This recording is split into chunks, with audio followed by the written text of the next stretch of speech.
The time has come.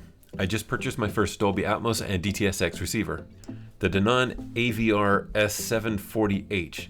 Now I know this is a budget system, but to tell you the truth, I like the features and performance. So for around $100 on Shop Goodwill, it does a good job at a great price. I will do more videos soon on Dolby Atmos setup and configuration, but this video is about achieving better sound quality if you don't have a 4K Ultra HD player that is designed for Dolby Atmos or DTS:X and are still using an older Blu-ray player. All Dolby formats, including Atmos and all DTS formats up to DTS:X, are bitstream. This method of transmitting audio is common for modern home theater systems and disc players. Your Blu-ray player can use bitstream to send a surround sound signal to your receiver, letting your audio-video receiver have more control over the surround sound channels and how they are handled. By using bitstream, you reduce processing pressure off the media player, especially your Blu-ray player. You don't need to wait to achieve better surround sound, but you do need to ensure your old Blu-ray player is configured correctly to take advantage of these newer formats, with some limitations. To do this, you need to configure your Blu-ray player to use bitstream to send sound to your audio-video receiver. To configure your Blu-ray player to use bitstream, simply access your player's main menu and locate your player settings.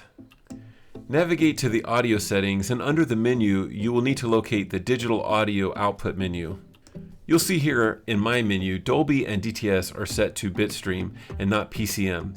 As this is an older player, it only shows Dolby up to True HD and DTS up to HD, but these newer formats will be sent to the receiver in the same way. You may or may not have the option to turn off secondary audio, but if you have this option, you'll want to turn it off to ensure your player will send the original audio only and not override your bitstream settings. Exit these menus and save any settings if needed, and that's all there is to it. You will know it's configured correctly, as most receivers will display when they are receiving the sound through bitstream.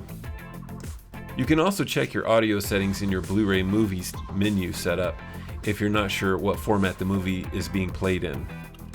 You will see here that with bitstream enabled on my old Blu-ray player, that the newer movies recorded in Dolby Atmos format show up as being played in Atmos, and older movies recorded in Dolby will say Dolby Digital Surround.